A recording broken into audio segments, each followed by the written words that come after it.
E aí, Marcelão, boa tarde.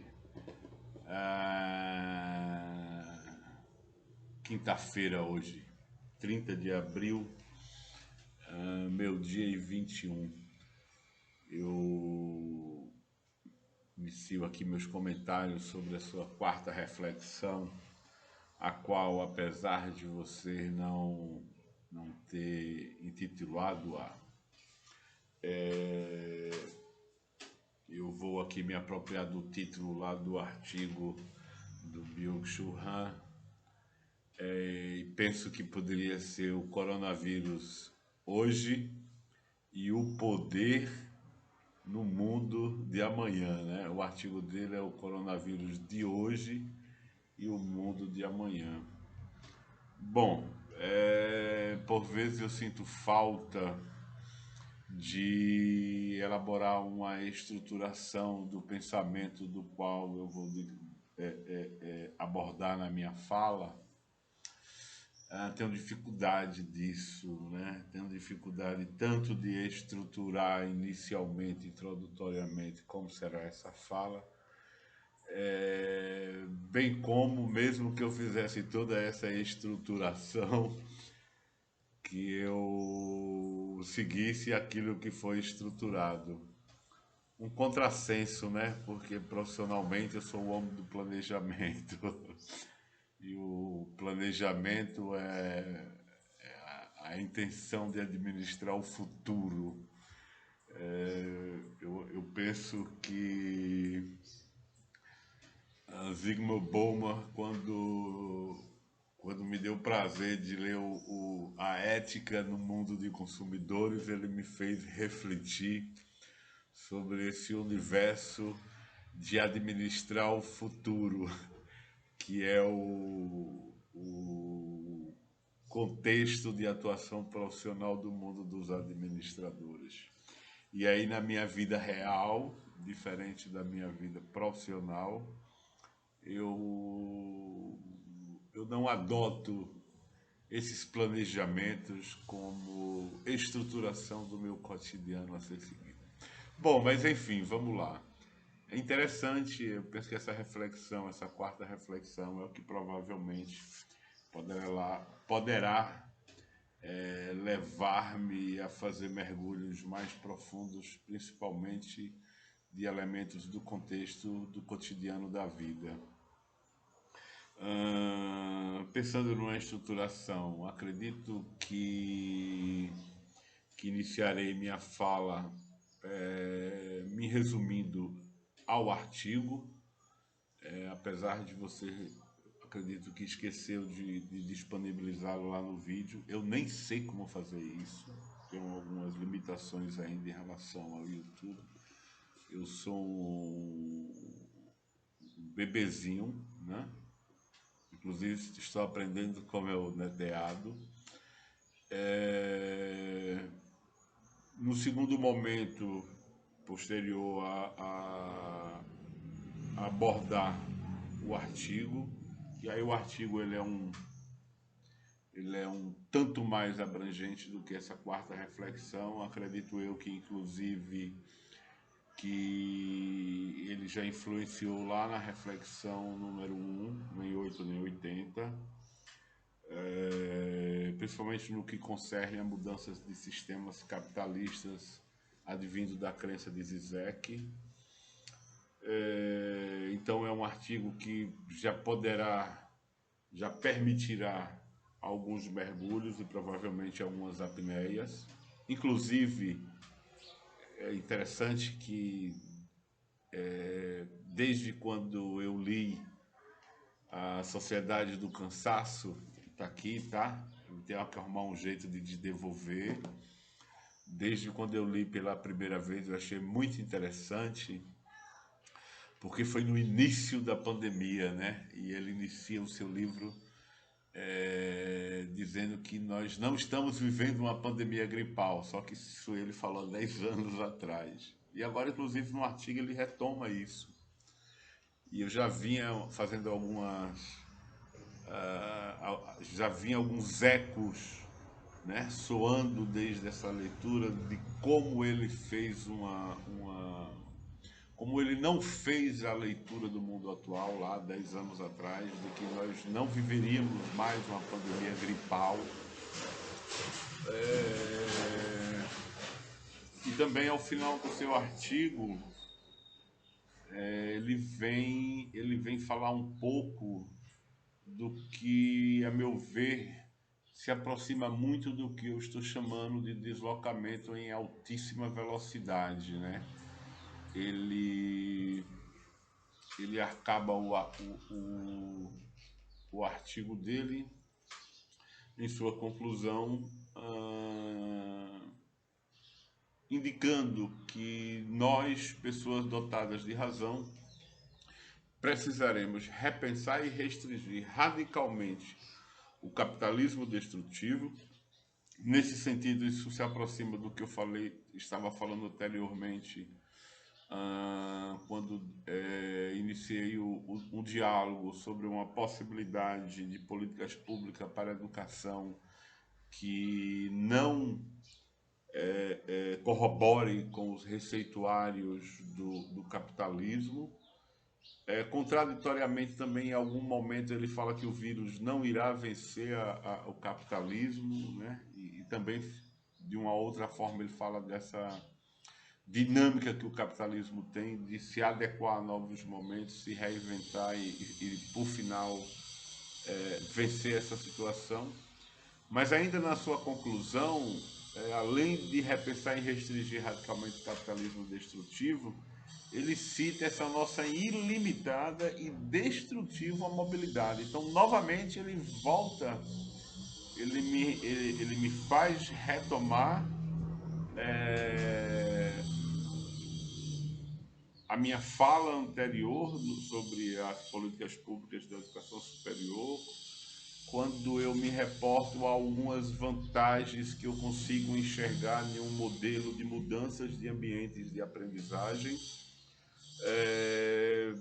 substituindo esse modelo que nós temos hoje de infraestrutura física carregada de recursos naturais, demandantes de muitos recursos naturais, né? E eu estou falando de infraestrutura física, prédio, carteiras, quadro, data show, energia, e também o deslocamento das pessoas nesse vai e vem entre casa, trabalho e estudos. E eu penso que ele provoca isso ao final, né? Que essa seria realmente uma forma de fazer, realizar uma mudança para nos salvar e para salvar o clima e nosso belo planeta. É assim que ele conclui. Bem interessante porque ele reforça um pouco algumas falas anteriores minhas.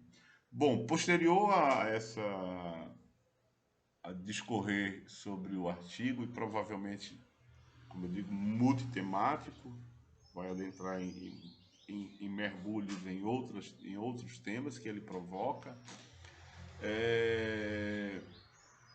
Eu também pretendo abordar algo sobre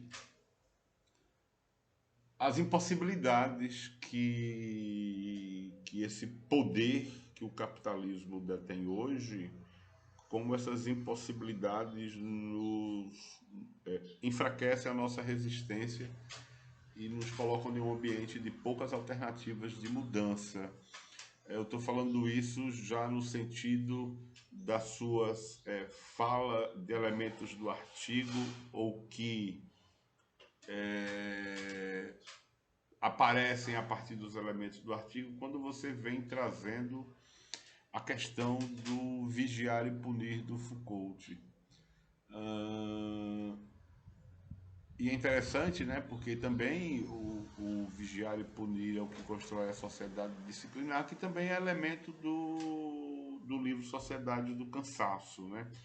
E aí já adentrando também um pouco mais além do que somente o artigo, em uma visão um pouco diferente que eu tive sobre o livro Sociedade do Cansaço, sobre essa mudança entre não sermos mais uma sociedade disciplinar e transitarmos para uma sociedade do desempenho. Eu penso, nesse sentido, eu penso um pouco diferente de que no fato de se realmente houve essa mudança, ou se o que não há hoje é um novo formato de sociedade disciplinar. E aí esse novo formato de sociedade disciplinar,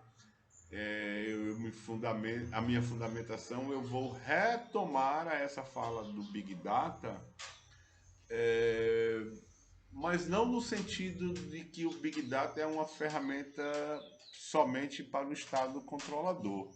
Eu penso que não só o Big Data, e muito antes do Big Data,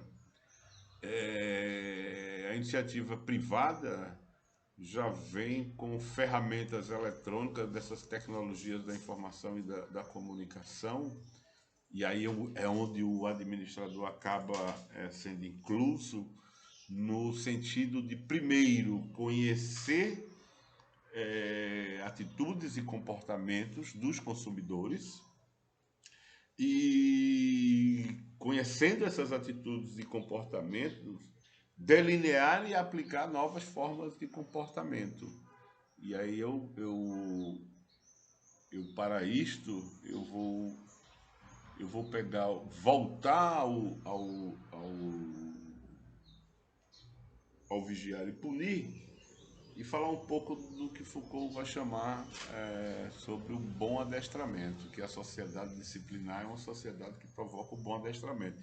E eu penso que é isso que nós vivenciamos hoje, é um bom adestramento. E no que por que eu penso isso hoje? Porque o capital ele se apropriou de tudo que poderia ser alternativo, inclusive no sentido de sociedade alternativa, e transformou em um negócio. E se transformou, e isso, em grandes negócios. É interessante, um parêntese, mas eu sempre gosto de citar o Michael Jackson como uma das figuras que colaborou muito com o capital para essa apropriação de todas as ações alternativas, e com perspectivas revolucionárias, inclusive, para virar negócio, né? Bom, então eu penso que essa seria uma estruturação de algo que poderia ser dialogado ao longo das minhas falas sobre essa reflexão.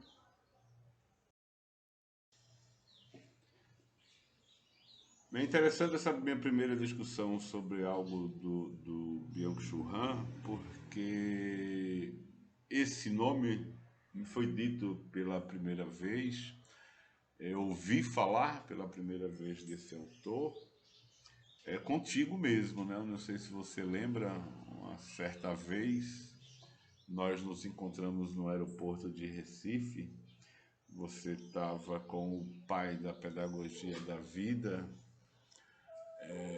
o homem que nos ensina, né, o caminho como a experiência de si, o amigo Alexandre. E eu acredito que você tinha conhecido também esse autor por meio de Alexandre.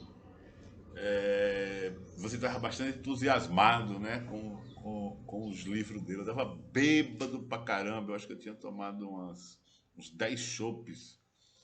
Geralmente eu sempre viajo de avião bêbado, né, principalmente na volta. E principalmente em Recife, porque lá eles de noite tem uma ascensão de subida que é atípico quando comparado aqui. Eu morro de medo daquilo, enfim.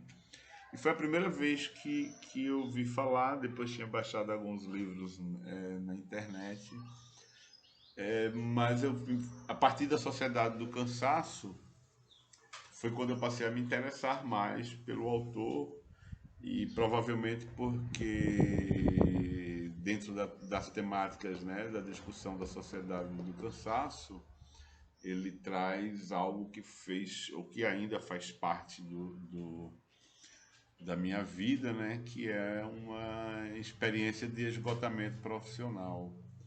Eu fiquei um período aí distante do trabalho, 1 ano e 4 meses de licença médica por esgotamento profissional.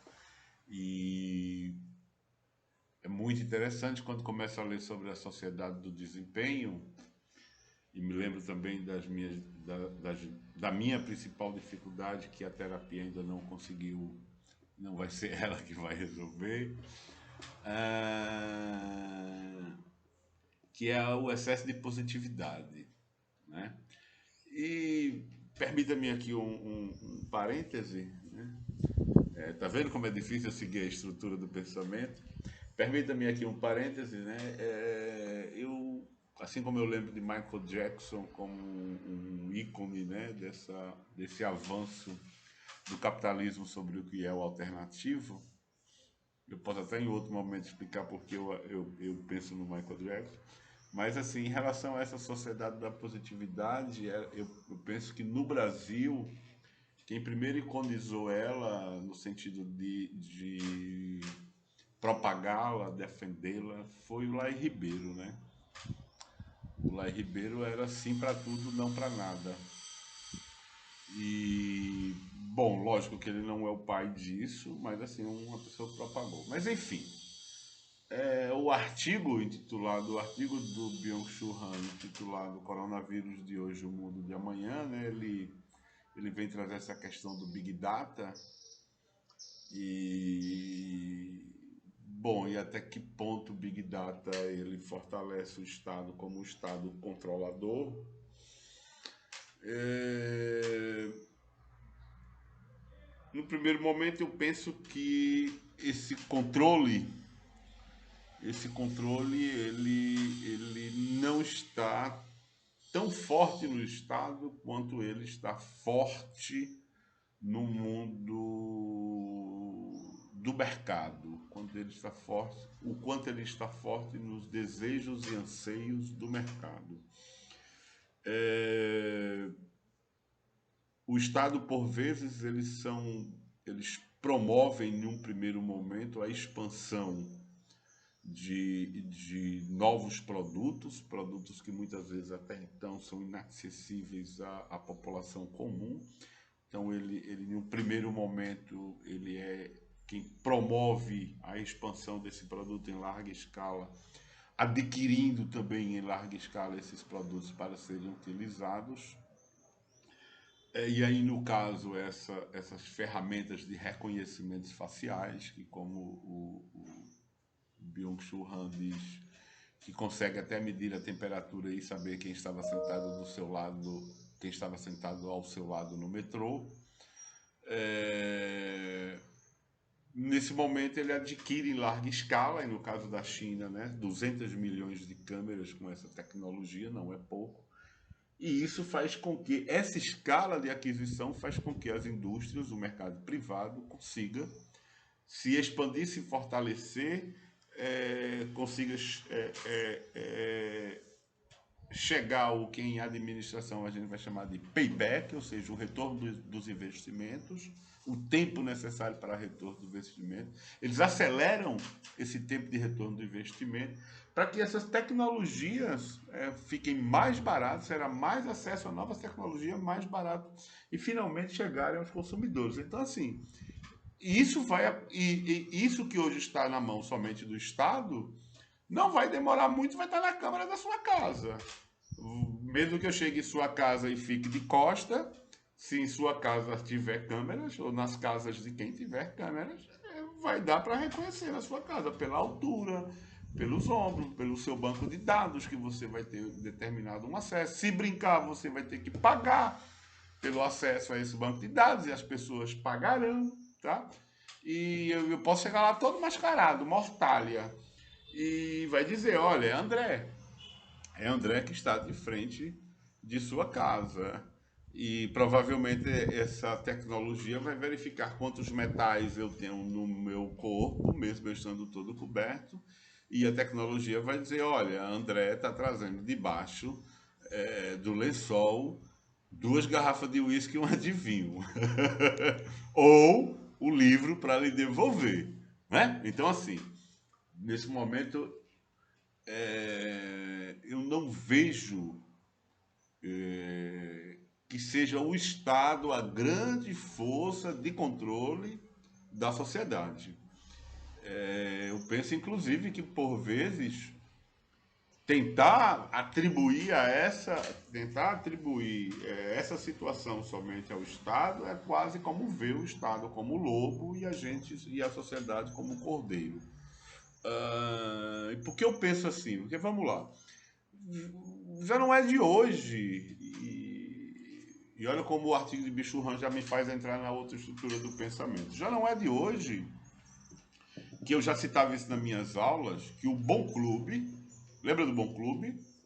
Bom Clube é aquele cartãozinho de uma rede de supermercado que tínhamos aqui, principalmente no estado de Pernambuco, onde cada compra que você passava, você tinha uma quantidade de créditos pelaquela compra. Olha o governo chinês fazendo isso aí, ó, que ele cita no artigo, que cada vez que você faz uma compra pela internet de uma organização que disponibiliza as informações para o governo, você ganha um crédito, uma milhagem para ter ou créditos mais baratos ou possibilidades de viajar. Então, assim, olha o que o governo está fazendo hoje. Uma rede de supermercado de Pernambuco já fazia 6, 7, 8 anos atrás, não sei precisar. E cada vez que você passava aquele cartãozinho nas suas compras, ele, pelos algoritmos, né, eles iam definindo qual era o seu perfil de consumidor. Então, o Bom Clube, isso era uma máxima que a gente falava e não fui eu que inventei, o Bom Clube sabia o dia que o dia das regras das mulheres. Ou seja, o dia que a mulher menstrua, ou o ciclo menstrual das mulheres. Né? Ele calculava aquilo dali pelos dias que eram comprados absorventes íntimos por meio daquele CPF. Então, o Bom Clube, ele era uma ferramenta, um cartão, do qual ele ia alimentando uma série de informações sobre seus consumidores e definindo perfis de consumidores. E com isso, qual era a estratégia do supermercado? E quais são, né? Que ele também não é o inventor disso. A estratégia é, no dia que você for comprar, e ele sabe, ele tem uma visão probabilística, tá? Da possibilidade dos dias que você vai realizar suas compras, aqueles produtos que você mais adquire vão estar com outros preços, lógico, os preços mais elevados. Então, assim, essa ferramenta de controle hoje, o Big Data, ela é uma ferramenta que a diferenciação dela é a imagem. Mas ferramentas de controle nas mãos do mercado, elas estão disponíveis, essas tecnológicas estão disponíveis aí há pelo menos uma década, no mínimo, né? Que eles vêm utilizando-se disso. E para mais do que definir qual é o perfil, aí também já dentro no segundo tópico da estrutura de pensamento, eu penso que eles criam novos perfis. Tá? O que até então era modos de consumo de maneira incipiente, aquilo dali se transformou em grandes economias. Basta a gente fazer algumas comparações com alguns mercados consumidores, e quando eu digo mercados consumidores, eu não estou falando aqui de locais, mas eu estou falando de formatos de comportamento. Vou dar um exemplo, cinéfilos, né? Então, assim, passa-se a desenvolver novos modelos de mercados consumidores ou novos conceitos de mercados consumidores, conceitos esses que em si carregam algumas características comuns a grupos, por vezes incremento de outros elementos. E esses grupos, inclusive, essas pessoas que fazem parte desse grupo, e o grupo como todos, seja no sentido de massa ou de multidão, eles não se enxergam enquanto modelos de consumo que são, no primeiro momento, advindos de controle, mas que são criados, são desenvolvidos, são pelo menos massificados. Eles podem até existiam de maneira incipiente há tempos atrás, mas isso foi crescendo. E o que parece ser coletivismo, né? A união, o aumento de alguns grupos em defesa de algumas causas, passa-se, na verdade, a ser, passa-se a ser caracterizado à luz dos interesses do mercado, e é lógico, né? À luz, mas na verdade para a gente é uma verdadeira escuridão, porque a gente não sabe quais são esses interesses, mas à luz dos interesses do mercado, isso não passa muitas vezes por ser uma autoafirmação, muito menos ainda o que muitos denominam como identidade, mas sim grupos de consumidores em massa. E hoje em dia existem as indústrias específicas para atender a esses diversos grupos de consumidores em massa, né? É interessante como nós, e aí eu não vou entrar se nós brasileiros, ou nós ocidentais, ou nós humanidades, como a gente acaba se filtrando, mergulhando profundamente nesses universos, mas não conseguimos enxergar, vivemos numa escuridão de quais são os interesses mercadológicos sobre essas formas de comportamento. Para dar um exemplo, Marcelo, sobre esses formatos, eu costumo, e aí também o Bill Churran, não sei se no artigo ou no livro, eu acho que no livro, que ele fala dessa sociedade do cansaço que ela está dentro das fitness, né? Essa sociedade do desempenho, na verdade, está dentro das fitness, academias e por aí vai. E aí, lógico, né?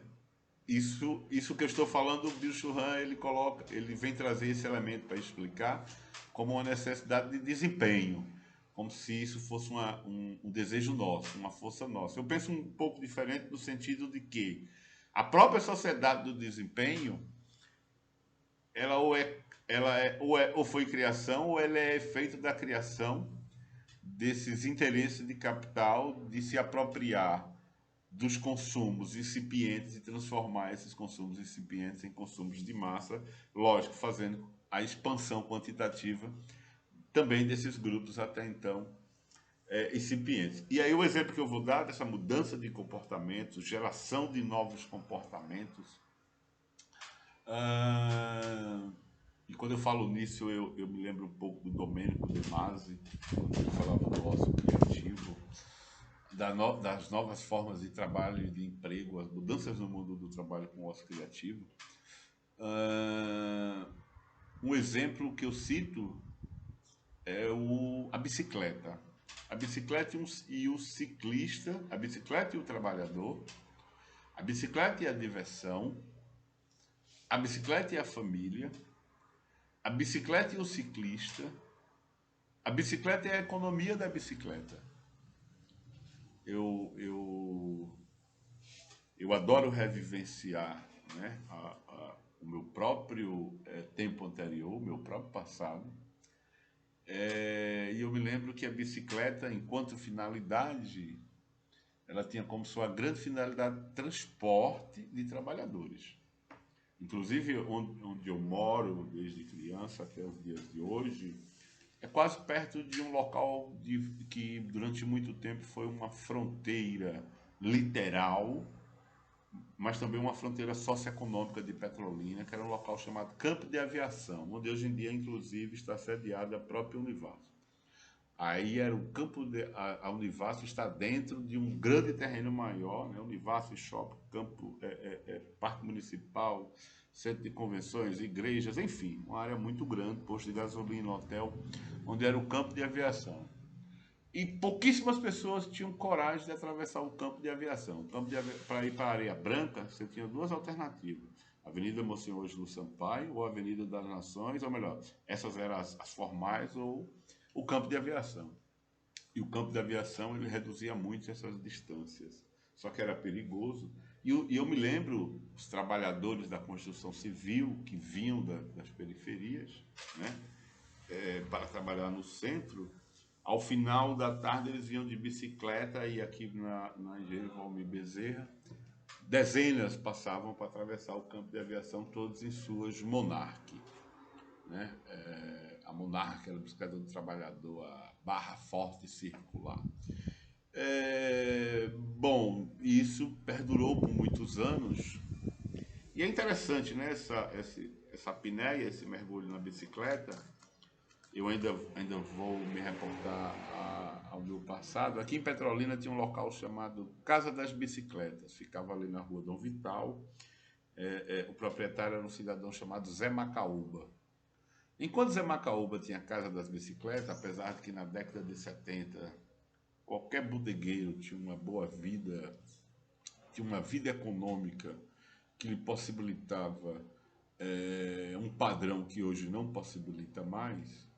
À época, uma oficina de bicicleta, a pessoa ganhava dinheiro, mas não muito, mas tinha uma vida, né? Que hoje normalmente você tem que se esforçar 30, 40, 50 vezes mais para ter o mesmo padrão. Bom, mas enfim, e durante o período que ele teve essa casa das bicicletas, o padrão evoluiu muito. Chegou um determinado momento que ele resolve mudar de ramo e virou milionário, né? Então, assim, bicicleta não era um artigo de luxo, bicicleta era um artigo de trabalhador. Os anos vão se passando e aí acredito eu que a estabilização da moeda, o trabalhador ele passa a adquirir não mais bicicleta como transporte do trabalhador, mas sim carros. Motos e no segundo momento carro. Hoje em dia vivemos aí a sociedade do carro, né? Deslocamento em altíssima velocidade. Bom, e a bicicleta hoje, para você andar de bicicleta hoje, em uma cidade, ela, a primeira finalidade é outra, não é mais o trabalho, e as pequenas bicicletas era lazer de crianças e adolescentes, né, na década de 70. Hoje não, hoje a bicicleta ela tem uma função muito mais de preocupação com a saúde, preocupação com o corpo, preocupação com o belo, preocupação com o músculo, preocupação com interação social. Então, nesse sentido, não basta mais ter somente a bicicleta. Eu, eu às vezes vou para a faculdade e muitas vezes eu vou de bicicleta e eu vou com a roupa de trabalho, né? Camisa de manga comprida. Lógico, no calorzão não tem como, mas quando o clima está mais ameno. Mas eu fico bobo com o olhar das pessoas que me veem vestido para o trabalho andando de bicicleta. Né? Então, bicicleta não é mais objeto de trabalho, principalmente de um trabalhador burguês. É, a bicicleta demanda de uma série de indumentárias que constitui toda uma economia voltada para a bicicleta, para se andar de bicicleta. Quando eu ainda tinha carro, por vezes voltava da faculdade à noite, 10 horas da noite, eu via aqueles grupos de 100, 200 ciclistas, né? Cada um mais hollywoodiano do que outro. E eu digo hollywoodiano porque antigamente a gente só via esse filme de Hollywood, para andar de bicicleta. E tem que ter uma bicicleta específica, de um padrão mínimo, de um valor mínimo. Você tem que ter o short, o tênis, a garrafinha, o óculos, o capacete, a luva, a camisa. Tudo é específico. Não basta mais ter a bicicleta. Tá? Então, inclusive algo que não era tão bem visto assim, ter bicicleta era um sinônimo de ser pobre, né? Hoje, ter bicicleta é um sinônimo de ser rico, de ter alguns poder aquisitivo. Não é à toa que você encontra bicicleta de 5 mil reais, 10 mil reais, 15 mil reais, 20 mil reais. Eu já ouvi falar algumas coisas, inclusive 30 mil reais. que está completamente fora da realidade de um trabalhador. Né? Então, mudou-se a finalidade e gerou-se uma economia com aquilo que até então era incipiente, era objetos, era produtos para que atendia pequenos grupos.